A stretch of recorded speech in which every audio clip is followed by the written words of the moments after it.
Hey everybody, I hope you're doing well. In this week's video, I'm going to start working on a new design which is of my character Saki, which you would have seen in the previous video, which was drawing a manga panel at the Sano Iwa, or of the Sano Iwa in Taro. So for this particular episode, I'm just going to concentrate on showing you a little bit of the environment that surrounds where I live here in Japan, because there is going to be a background for this character as well, and it's important whilst I'm here in Japan to actually study how does Japan actually really look. No longer do I have to rely on things like Google Street View and the odd photo here and there to be able to accurately represent the street environment of Japan. I'm going to basically ink a new pose for my character Saki, and then I'm going to take that into a piece of pixel art. So this is going to be a multi-part series, probably about 3 videos, one on basically the character today, and then there's going to be a follow-up about doing the background, which will be hand-drawn and then also put into pixels, and then the third and final part I'd aim to actually just do a proper inked version of the character that I'm going to put together today, and using my copic markers I'm going to shade that all in by hand, just to show you the versatility of some very simple tools that I have at my disposal. So I hope you enjoy this, and without further ado, let's crack on. Let me show you some of the local environments here where I live in Japan. So yeah, this is my neighbourhood, folks. It's quite industrial around here, but as you can tell, but it's okay. Interestingly, this area is called Saki, so I say that Saki is okay. Yes, as I say, it's a very industrial area that I live in. It makes it infinitely interesting to look at. Yeah, so it seems like this that really make Japan quite an interesting place to look at and try and capture in pictures. It seems as soon as I want to start recording, everybody comes along. Yeah, very different to where I used to live. Okay, now let's take a walk over this railway bridge.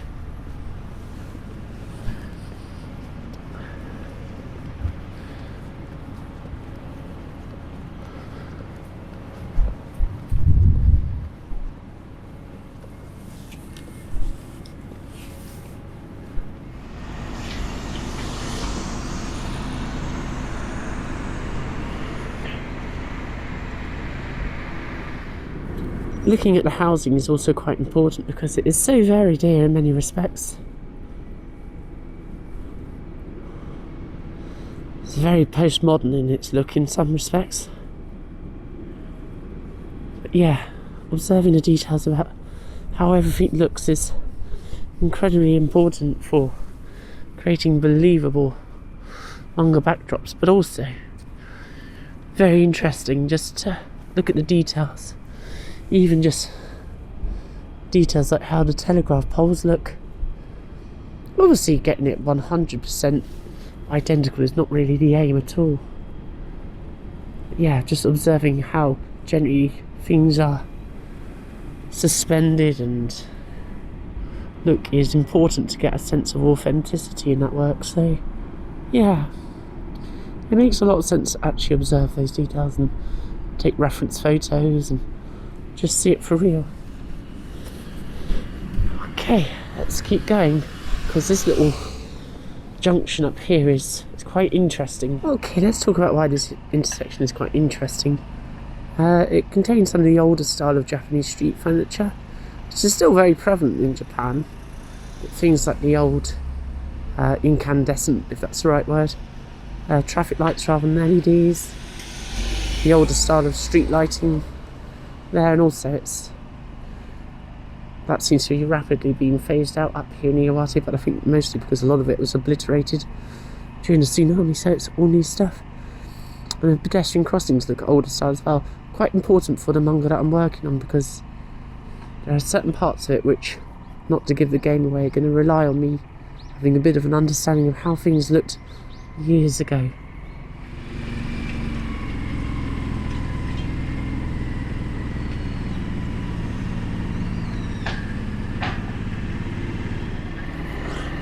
Seems strange to think that my only ability to observe these kinds of details years ago was, or even just last year, was via Google Street View.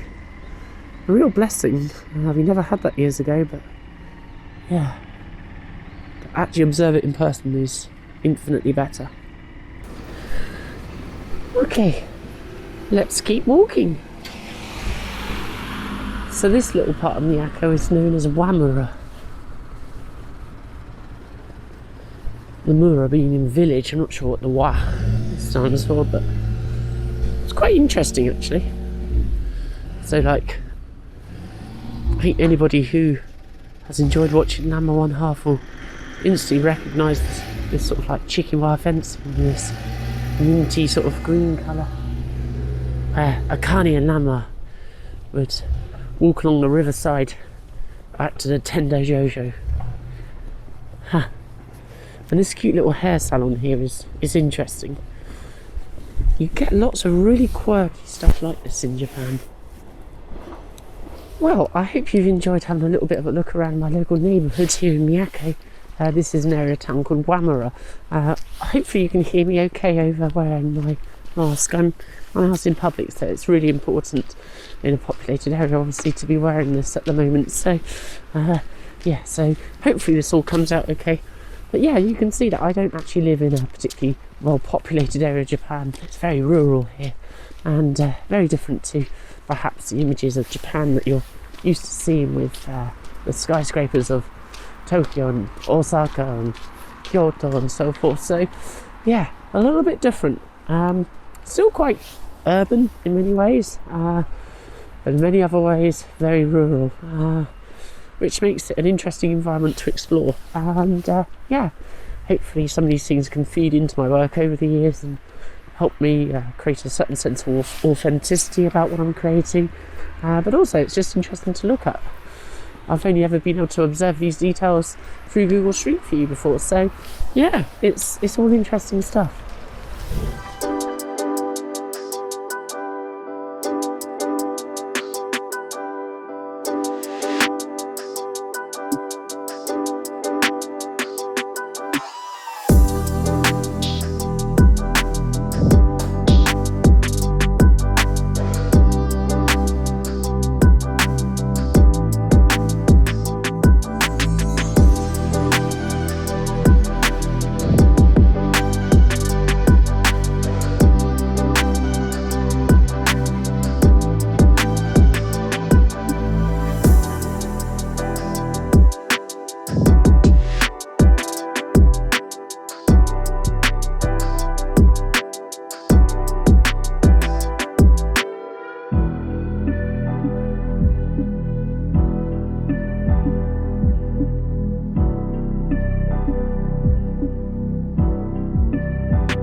Sorry about the angles that you might have seen whilst you saw some of that sketching process, but I've only just got a top-down bracket that I can mount my camera to, so you can actually look straight down at what I'm drawing. So, what I filmed there was just a couple of days ago. So this is a big improvement. So no longer will you be seeing slightly dodgy drawing footage. So, so this is what I came up with. Ignore the bit at the top. Quite happy to show you bits that just plain suck when I draw them, essentially. To be honest with you, I probably should have warmed up before starting. You know, I didn't actually do any doodling or anything like that. I just went straight into it. So, but what we're looking at is this here. So this is Saki.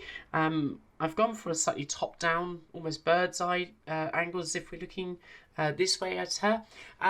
The reason for that is because that's how I want the overall scene to look with the background. So I'm really happy with how this turned out. As you can see, I use these double-ended pencils. This is one that has seen better days, but I'll get a couple of ends and I can still make a little bit used to that, but these double-ended pencils are great for doing the sketching. So yes, so basically you can use the red to just rough in your details and so forth, the structure of your image, and then over the top of that you can use the blue end just to emphasize the details and that, and bring out the details in what you're drawing. So really happy with this pose. There's a bit of the torso here, but it's not really intended as a guide or anything. It's just to sort of make it feel as if that it's actually going to work as an image. So pretty happy with that. So just to quickly mention that Saki isn't a character that's come from nowhere. This is a character I've been working on for some time. So here's another sketch or inked drawing of her, a slightly different pose, but you can see that this, I need to obviously make sure that I'm keeping my designs consistent with Saki, so that you know, across the manga volume that or volumes that I'm working on, or just about to start working on, it will look consistent character-wise, and that's taken quite a bit of refinement and so forth behind the scenes. But you would have seen her in my last video about drawing that manga panel at the Sanoiwa in Taro. So that's where I'm at. So the next step is to take this and turn it into an inked drawing, which I can then use to basically create either black and white manga panels like I did in the last video, perhaps coloured in versions using my copic markers and so forth, and also to turn into a piece of pixel art. So that's enough waffle. Let's crack on with the next stage of inking this and drawing up the full character design. Wow, we have just had a big earthquake here. I'm just going to check the website because I live basically with the Pacific Ocean just there, and this is an area well known for tsunamis. Has happened 10 years ago almost here. God, I'd literally just picked up my sketchbook and I could feel the floor begin to shake. Japan Meteorological. That was quite a big one for Aomori. It was on the what do they call it? The JMA scale. It was a 5 in Aomori.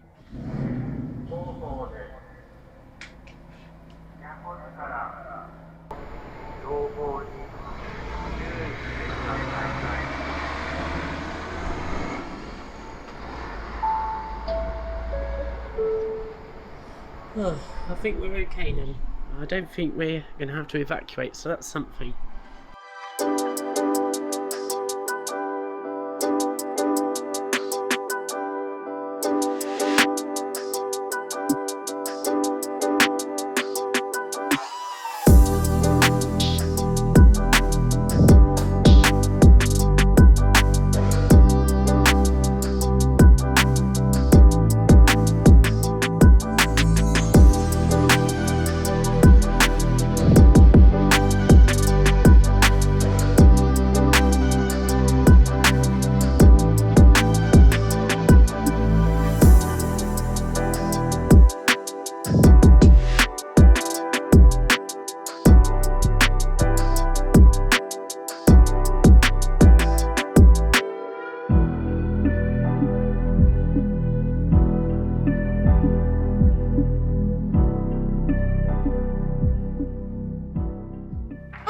So I've made some good progress. Again, apologies for the angles that you would have seen in the last footage, but now we've finally got a top-down camera mount. So this is the full pose. We've gone for, like I say, a slightly top-down, almost bird's eye views if we've got the camera or the viewpoint from here.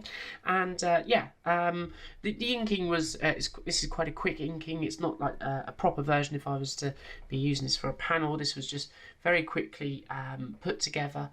So there are a few mistakes, such as there's something strange going on with the hands here. There's a few smudges, and yeah, but it's perfectly decent for what I'm going to use this particular inking for, which is to convert into a piece of pixel art. So what I'm going to do is I'm going to take a photo of this using an app, which I will make sure you can see in the video description, which allows you to get really clean looking black and white scans. It's quite surprising actually, and it's very good. And then what I can do is I can use Photoshop to resize that and turn it into just a piece of black and white pixel art outline, which I will then take on to the pixel art package that I'm going to use called Deluxe Paint. Now, I do use modern stuff like Ace Sprite, and obviously, as you heard, I use Photoshop, but also I do like my older stuff, so I want to show you how I'm going to turn this ink drawing into something that I edit on a computer that originally came out in the mid-1980s called the Amiga from Commodore.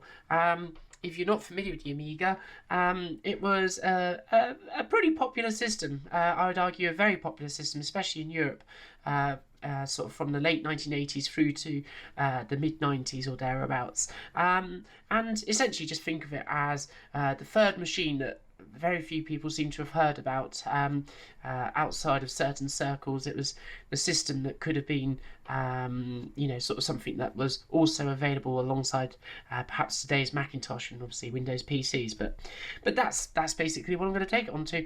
Why I'm going to do that? Just because that's it really. It's just another tool in the box. It's like me using copic markers and me using double-ended pencils and stuff. Everything serves a purpose artistically, and using Deluxe Paint just happens to be one of the tools in my toolbox, and I like tinkering around with the old stuff, so that's the next step. Anyway, let's crack on.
Well, that's pretty much it for today's video. It's been really great to show you how, from starting with something simple like this, to inking it and producing just a simple black and white outline which I could take into a pixel art package like Deluxe Paint and create something rather interesting with it.